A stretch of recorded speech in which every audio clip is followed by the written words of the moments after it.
Tu mihi kia koe e kara i te taumata, tēnei te mihi kia koutou, tēnā koutou mō te whakaaro pai ki ahau, ki tēnei ata. E tu mihi kia koutou, tu tatu mai tēnei whare wānanga, tēnei te mihi kia koutou, tēnā koutou, tēnā koutou. E te tuahine e anei, tēnei te mihi kia koe mō te whakaaro pai i tēnei ata. Tēnā koe mō te whakaaro manaakitanga ki te iwi Māori, ki te whakaaro Māori, tēnei te mihi kia koe i tēnei ata. Thank you, Anne, for the presentation, and Sir Stephen for the introduction to this session this morning. And may I, because this is the building I live and work in, so welcome to my house, the Owen Glen building. It should be no surprise to you that I have two grandmothers. What may be a surprise is that one is Scottish and one is Māori, and both of them brought me up.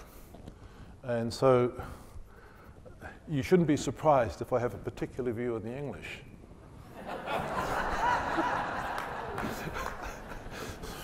So blame it on my grandmothers if what I'm about to share with you this morning as I go through, traverse some of our history, and I keep referring to the English, I mean those who are not Scottish or Welsh or Cornish or Celtics or and so on and so forth.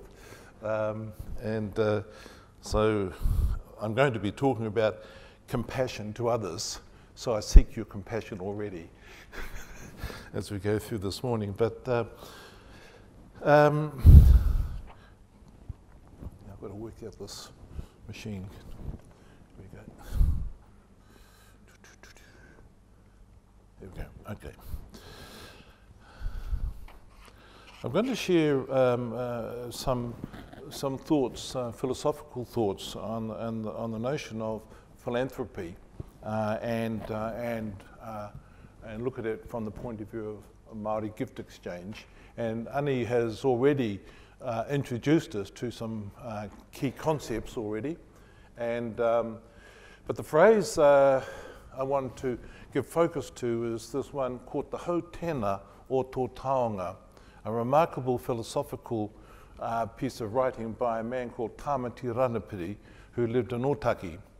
And he was engaged in some writing with Elston Best from 1898 into 1907.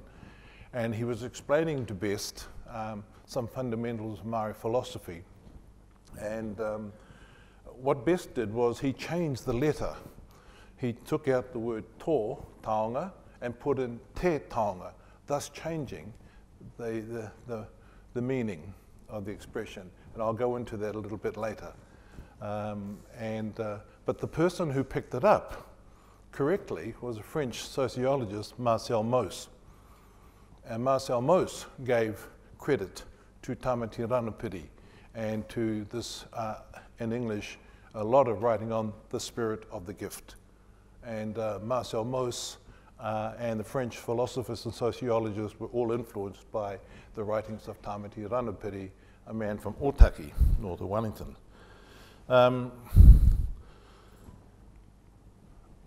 So I want to explore these philosophies of gift exchange and philanthropy, and look at the shared values and the shared ways of thinking. However, I want to quickly refer to an ancestor of mine, Hongi Hika, who in 1820, when he was asked by Thomas Kendall, when they were putting together the first Māori language dictionary and the grammar, Kendall asked Hongi, "Oh, what do you expect of Pākehā?" His reply was, "Whakamauritia Pākehā." What he's getting at is, oh, well, I expect Pākehās to conform to Māori standards and values. So I'll leave you with that thought. But also, recognise the distinctive histories and philosophies. But I urge us all to explore for the commonalities. So the point to looking at differences is, I think, to understand the commonalities. And in my mind, gift exchange is a form of philanthropy. and philanthropy is fundamentally a gift exchange.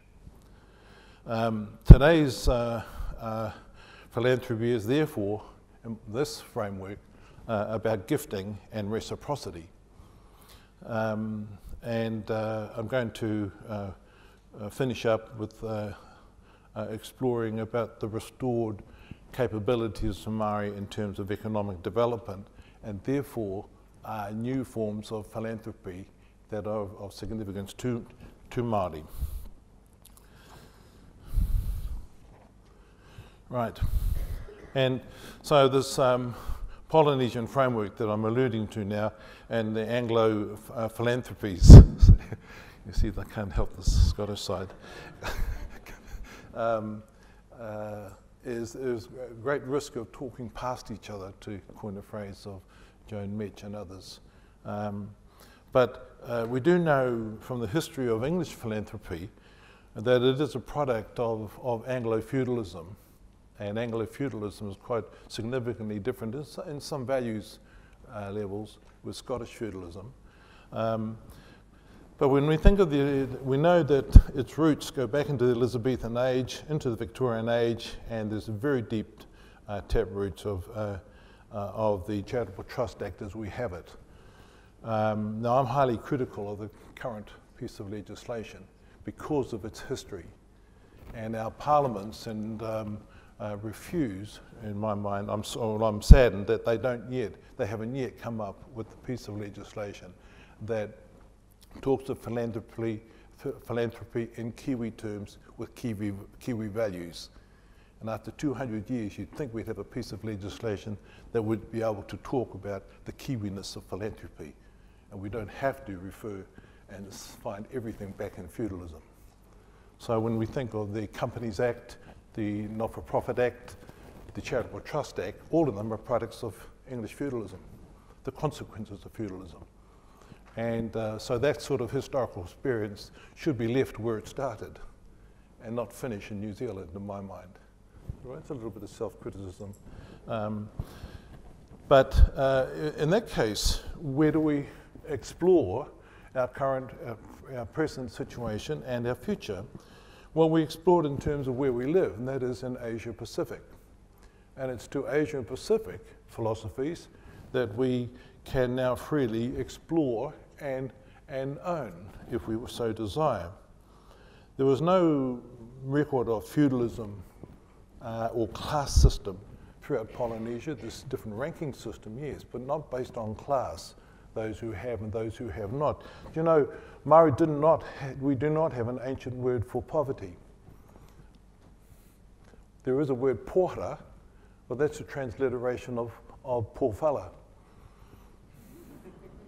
And now Rangi Walker raised this when I was discussing this in front of the Waitangi Tribunal recently, and he made the point that there is no Māori word for poverty because in the subsistence economy, everybody was living at a subsistence level, and the role of the leader was to ensure everybody was well fed. Then the leader got fed, which is kind of a very different model of feudal systems, where the peasants fed the hierarchy. And so, so this looking for a Kiwi sense of philanthropy seems to me to be a task of our times. But it needs to recognise the various cultural roots, those of Southeast Asia, Polynesia, and also the Anglo-Western experience. And I want to suggest that an ambicultural approach to philanthropy may be of value. Now, this is some research we're doing in the business school about this ambicultural approach. It's based on some Chinese philosophy and work in Yale. And I offer this as an alternative to the bicultural approach. And it's in an ambicultural approach, from the Māori point of view, we would begin one part of the ambi, one part of the being two, is that Māori would draw on the preferred core values and best cultural practices of being a Māori. And then the other part of the ambi is, and we are free, therefore, to choose what we will from a contributing partner. Now, that choosing freely is different to being forced to live the life of the other partner. Now, the ambicultural approach then applied to new immigrants to New Zealand, but in particular to those from Britain, means that you also have an ambi. So I have in my Scottish ambi, this was very clear, but I'm free to choose the Polynesian, Austronesian heritage too, and that's an ambicultural approach. The biculturalism, in my mind, I think it emerged in the 1960s anyway as a term from French anthropologists who were thinking of the Canadian experience, which was England and English and French. And the debate there was, do you speak French and English? The First Nations there weren't included in that discussion. So biculturalism not a big issue for them. I know because we have students in the business school. So maybe this ambicultural approach may be a useful way of now looking at the coming years rather than looking at biculturalism and so on and so forth.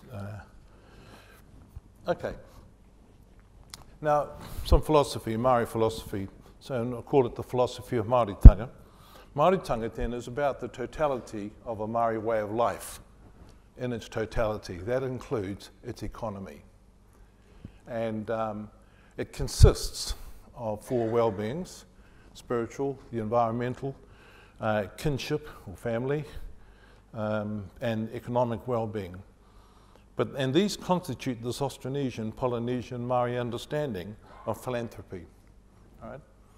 And this is what we're talking about. So the taproots of gift exchange is very old. It goes back 5,000 or 6,000 years, and if you bring in genetics, my genetic strain on my mother's side can be traced back 19,000 years because I've had my DNA done, just to prove that. Check it out. So they did say, you've got this other strain that sort of disappears into Europe. I said, well, that's my father, don't worry about him. But that's the taproot we're talking about. And this is part of the ambi, part of being an ambi New Zealander, to draw on this heritage and own it if you so desire. Right? And so all the great languages of the Pacific and the cultures come around, and New Zealand is at the end of a very long, long journey of human endeavour, which Anne has explored already. It should be no surprise to you that contemporary Māori business are now engaging in activities with all these countries: Malaysia, Indonesia, Philippines, China, Southeast, and so on and so forth. In fact, Māori businesses are tending to lead the way in New Zealand's engagement in with Asia.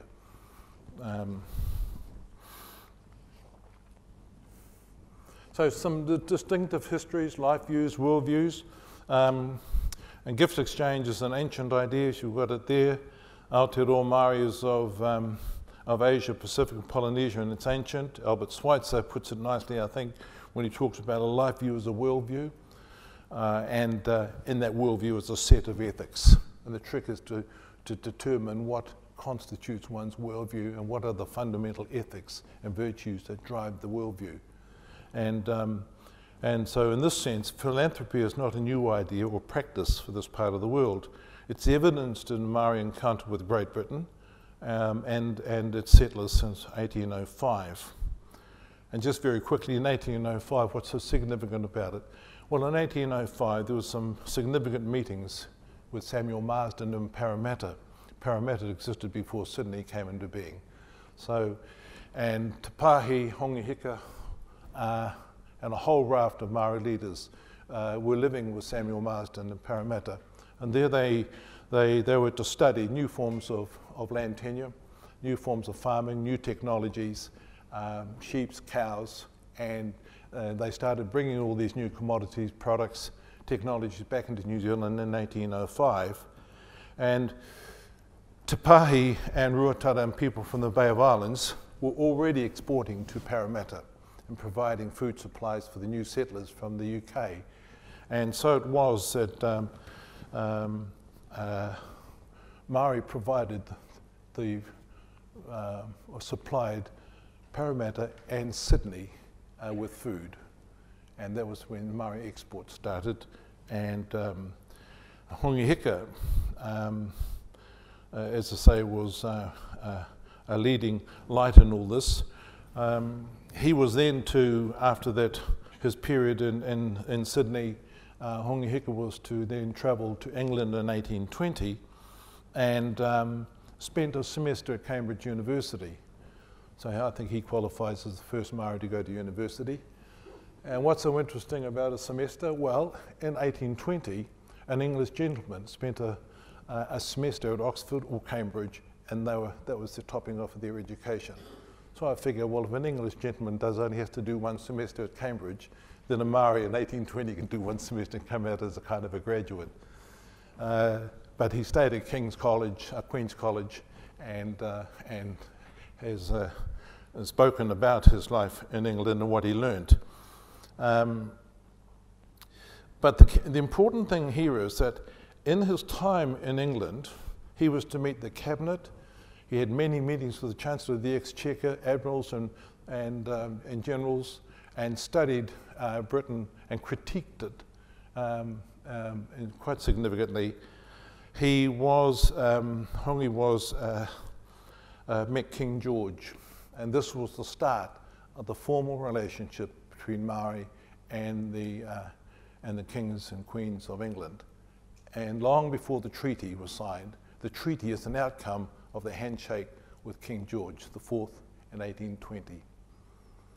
Right? So the treaty is not the start of conversation. That's the start of some people's conversation, but it's not the start of the Māori conversation with Britain. Now in there, it's loaded in this history with values and all kinds of expectations. So that relationship grew rapidly, so that by 1831, a group of Māori leaders from North Auckland met at a place called Kororipo Pā, now called Kirikiri, and they wrote a letter to King William IV. And they reiterated the relationship with George, his father, and they asked, can we have a relationship, can we do trade? And Kororipo was the main exporting port for New Zealand at the time in this period, little old Kirikiri today. And then later on, a few years later, it was shipped out to Russell, into the Bay of Islands, and then down to Auckland. So from that letter of 1831, that led to James Busby being appointed as the first British official here, and that relationship. And as far as Māori leaders were concerned, a great deal had been planned for and exercised. And then Busby was to advise Māori leadership on choosing a flag of convenience, the 1834 flag. Our current Prime Minister is still trying to discover which flag is of interest. We actually do have one, long before the Union Jack. And he just, yes, he has a different view on history, I'm afraid. And that's still an official flag of New Zealand, the 1834 flag. And then in 1835, New Zealand declared itself a free and independent country by signing a Declaration of Independence. It's called the Declaration of Independence of New Zealand. So if you didn't know we had one, it was done in 1835. And then that became the basis of the treaty with the British in 1840. And that treaty was about Britain and its descendants recognizing the independence of those who created this country. Okay, so that's a little bit of the history and because you see in that history there's a lot of reciprocity and gift exchange going on. I give to you, you'll return it in some way. That's mutually of benefit to both sides, and this is going on right through this early period. So just a quick synopsis on philanthropy, the love of humanity. There's Greek and Latin and so on and so forth. It's a magnificent human expression, isn't it? The idea of kindliness, humanity, benevolence, love to humanity, or mankind, and this idea that this love, this benevolence, this affection for others is divinely inspired and a gift from the divine to the human world and to the natural world. And that's the basis of philanthropy. Right? And there's some bits there about, if you want to track the word into French and English. But the meaning of being philanthropic is important. It's about this idea of action or agency. So it's very, very important in all acts of philanthropic activities to work out who are the actors and who are the beneficiaries and what's the nature of that relationship. It's implicit in the adjective philanthropic. And so, so what I'm alluding to here is that the spirit of philanthropy and philanthropic action clashes in my mind with the way the legislation on charity is drafted. There's a clash there, a profound philosophical clash. And I wonder whether this is something that those of us involved in the works of philanthropy might like to carefully consider what is an appropriate form of legislation that truly reflects the Kiwi approach to philanthropy. So just very quickly, I've gone back to the experience, the idea of the spirit of the gift, called the hau tēnā o tō taonga. What Ranapiri was saying is that, and it's done in this. So A gives to B a gift. That gift contains within it something of the life force of the giver, A. Right? So B responds to the life force by reciprocating in some form or other with A. Later on, B takes A's gift, and it could be a year, it could be 50 years, 100 years, maybe the descendants. B gives to C that gift. C is now obligated to A as well as B. And that's simply, so here we have a very complex, a very straightforward system, you see, of an economic system building up here.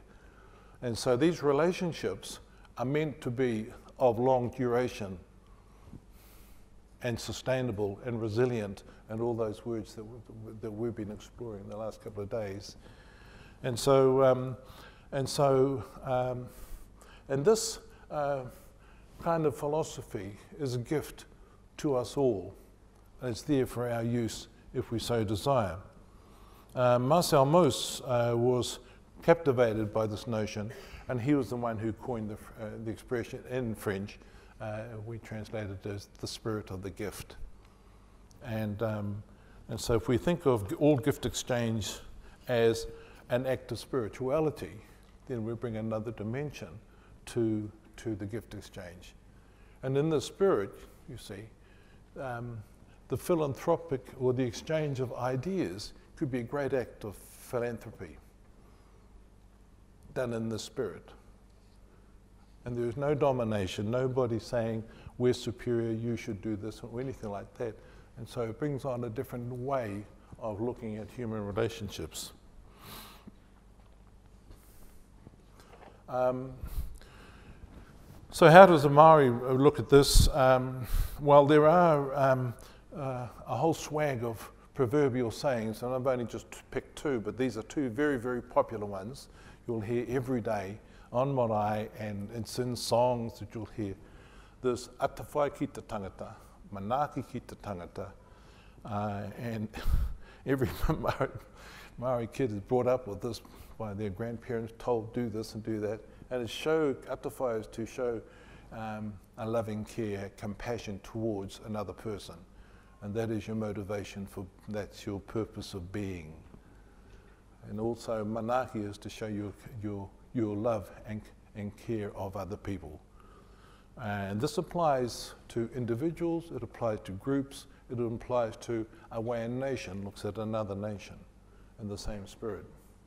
And what I've got there is some, the words atawhai and manaki are very, very old. They're up to 5,000 or 6,000 years old. I was with a Māori group of elders. We were tracking some words like mana and tapu, and we ended up in the base of the Himalayas on the word tapu and mana.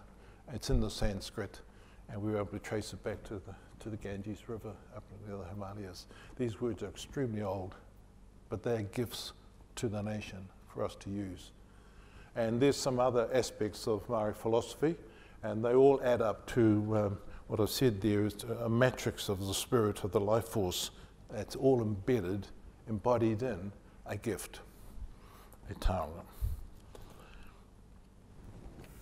So just a couple of proverbial sayings, New Zealand proverbial sayings that are free to use. You can see them there. All about gifting. A gift chain may break, but not a human link. See, all of these is emphasised, don't it? The permanence of the relationship that's established through a gift, through reciprocity, and the resilience that's implied.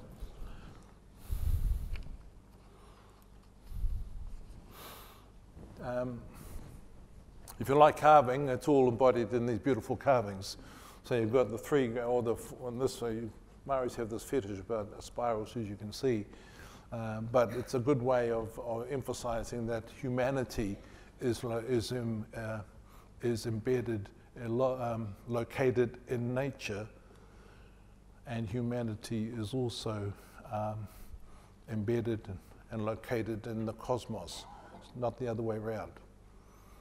And therefore, as Anne was presenting this morning, and what's presented in these carvings, whatever humans do now must be for the common good of the cosmos and the natural world. And the cosmos and the natural world reciprocate in its terms back to humanity. That is the nature of this relationship. The colonial experience from 1830, because I've given you a brief outline of the good period from 1800 to 1840, and I've already talked to you a bit about what you can see on the screen. But it's after 1840 that we start striking the problems which we are still trying to clean up today. But just to give you some idea of Māori enterprise, in the 16th century, I've calculated the gross domestic product was about $40 million on 1990 values.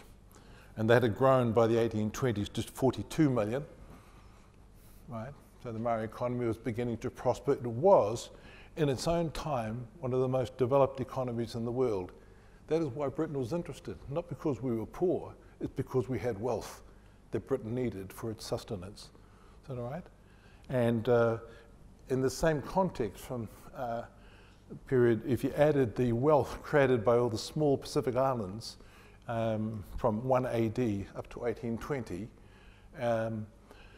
and added that to that of China, India, and so forth, 70 to 80% of global domestic product was produced in Asia and the Pacific, from 1 AD to 1820. So I just want to put all this in the context of the significance of Māori leaders in 1805 looking for new methods of agriculture, new methods of transport with ships and technologies and so on and so forth. And we're now witnessing, and you had a speaker yesterday giving evidence of the new dynamic Māori economy. All that's happening now is what was happening in 1805, 1820, 1830, and 1840s. That's all that's happening. We should not be surprised. And the letters, the declarations of independence, the need to form a parliament, Māori decided in 1820 to form a parliament for trade and other purposes, are all the necessary instruments, structures for a new type of economy from subsistence into market and exporting economies.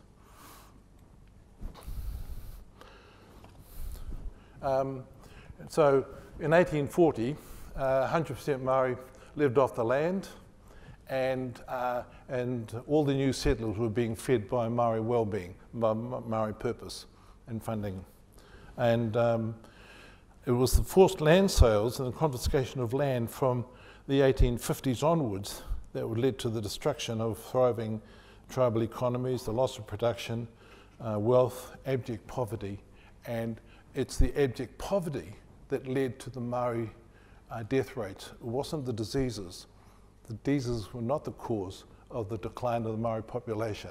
It was the abject poverty and the malnourishment and the famines that led to death. And so when influenza came, the Pākehā settlers survived the influenza because they physically were better off, and the Māori were malnourished and poverty, so the death rate. So this explains the plummeting of the Māori population from 100,000, say, in 1840 to 42,000 by 1892. The miracle for Māori is that we're alive today, and we are now a thriving population of up to nearly 600,000. So this is some very fine work done by Horace Belshaw, who was a leading academic here in the business school and the founder of the New Zealand, one of the great thinkers of federal banking systems and so on and so forth, and the head of economics department in the University of Auckland. And he spent a year travelling around the country with Apira Ngata. And Ngata said, I want to understand the economics of Māori. So he got the top economist in the country at this stage, and he wrote a lovely little piece of work, and this is some of his work. But one of the startling things here is that, so in 1840, 100% of Māori endeavour was related to the involvement, the use of the 60 million acres, right, of the country.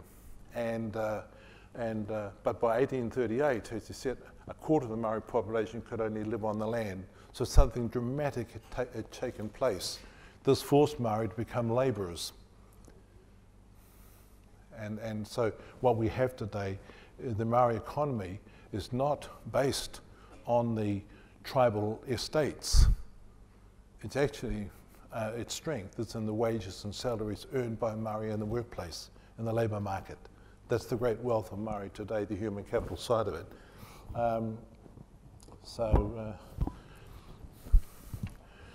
The treaty settlements, the treaty settlements are confusing a lot of people, but the settlements represent only 1 to 3% of the total loss. Is that right? So the governments of the day, both centre-left and centre-right, like to talk up the settlements. But if you're only getting $1 for every $100 you lost, it's not a big celebration. Is that all right?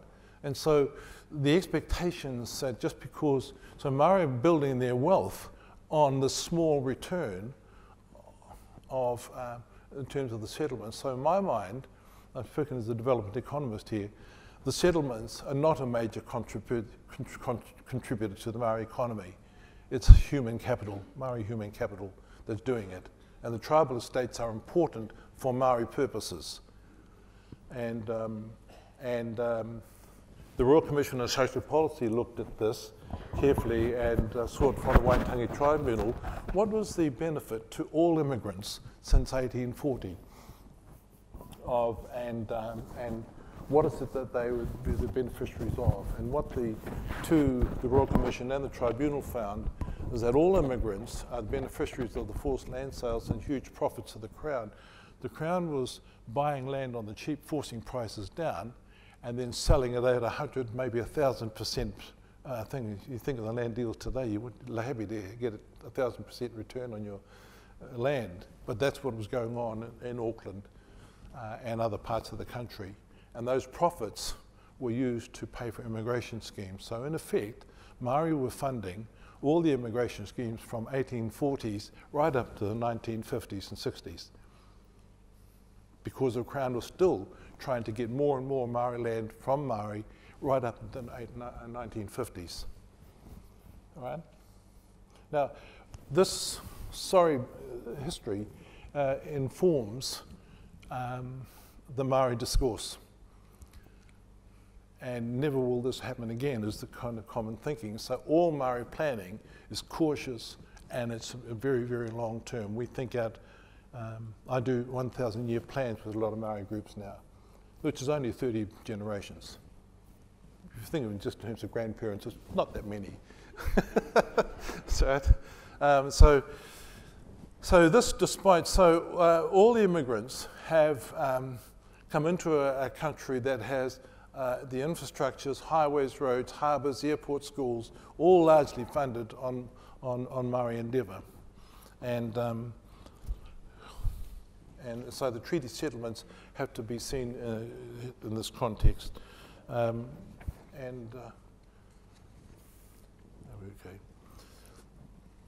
so we can quickly look at this. There's what I've called forced philanthropy, which I think is a contradiction in terms, but it's to make a point, really. But some it's not forced. Tongariro Mountain was offered to the nation, and it is used by. There's conservation lands. A lot of the conservation lands are gifted by Māori to the Department of Conservation. The waterways, which is now a huge discussion at the moment, you can see why Māori are saying, well, hang on, they were our waterways, and let's negotiate this, and we're going to have some trouble with the Crown, given the comments of this week, and so on and so forth. And the radiata pine was taken on acquired land in the 1922s. Now that land is coming back with pine trees on it, and so that's all new parts of settlements. So today's reality, well, these are some reports on child poverty and so on and so forth, which at the university we've done some studies on this, but you can see that the figures are alarming. And already the 200,000 children, these figures are already out of date. It's now up to 280,000 children, New Zealand Kiwi kids living in poverty, and 60,000 of children are Māori living in poverty. And it's not just poverty, it's abject poverty on all definitions, and it's getting worse. So we have a thriving Māori economy and a thriving New Zealand economy, and at the other end there's actually more and more people going into poverty, and that has to be explained. And the systemic poverty problem is real. My own sense is that even with the best will in the world, we won't be able to remove today's poverty among children for another 20 or 30 years. I just don't see a political will to want to change things.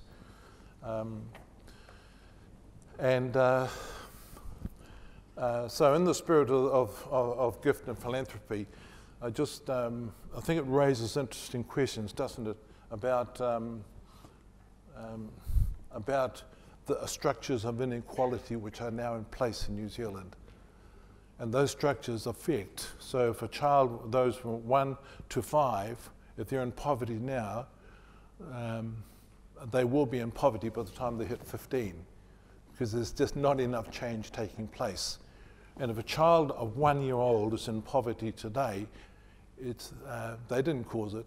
It means their parents are no longer able to sustain and look after that child. It means that the kinship system is unable. Therefore, you have the child, the parents, the grandparents also in poverty. And so it's not just, so the 600 to 80,000 young children in poverty, there's a larger figure of others there in the same. So you can see the problem. So from a philanthropic point of view, how do we address the structures of inequality? To me, this is one of the big challenges. And former ways of looking at acts of charity may not apply when you have a structure of inequality and structured poverty. So the Māori population is looking good for the future, that's all right. And so I might just, so I think I might just finish there, but I just think, to me, that's the challenge. Thomas Piketty, in his big study on structures of inequality in the world, it says it's now a global phenomenon. All that New Zealand is now doing is reflecting what's happening globally, where capital is going into smaller and smaller in the hands of smaller and smaller groups of people. Extraordinary levels of wealth are taking place. The new wealth is capital, not land or anything like that, it's capital.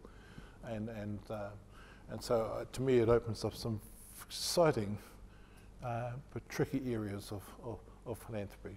E hoa maura rangatira mā tēnei te mihi kia koutou, a tēnā koutou katoa. Kia ora.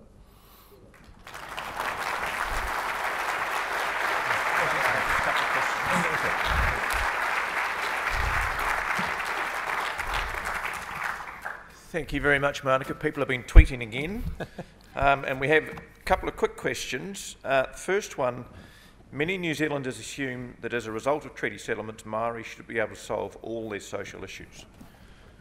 Your response? Well, you got to know a hopeless cause when you see one, so no, that ain't going to happen. The treaty settlements are for tribes to re-establish what they had before. And so it's backward looking because it's basically trying to revive the tribal estates. And don't be fooled. So in the settlements, some tribes, Ngāi Tahu, you heard the presentation yesterday, Tainui and others, are doing well and growing their wealth. But actually, a lot of that wealth is not coming through new business. They're buying and selling land. They're doing what every other investor's doing. And that's not a sustainable thing there. So, but it's just building up tribal estates. So the tribes are not capable of looking after 60,000 small Māori children. Those capabilities have gone and will take, in my mind, 20 or 30 years to re-establish. Because you're looking, as I said, a child in poverty, the parents are in poverty, the grandparents are in poverty, the whole tribe is probably in poverty. And so a treaty settlement is all about restoring what was lost. It's a gloomy picture, but the good news is that as more Māori get into employment, the families are creating the wealth. There are 1,000 new small businesses going, and the wealth created by small enterprises, micro businesses and Māori families is now, I think the tribal system is about 12 billion in GDP, but is up to nearly 30 billion in wages and income. So the strength of Māori society today is in small businesses, small family businesses, and Māori working in the marketplace.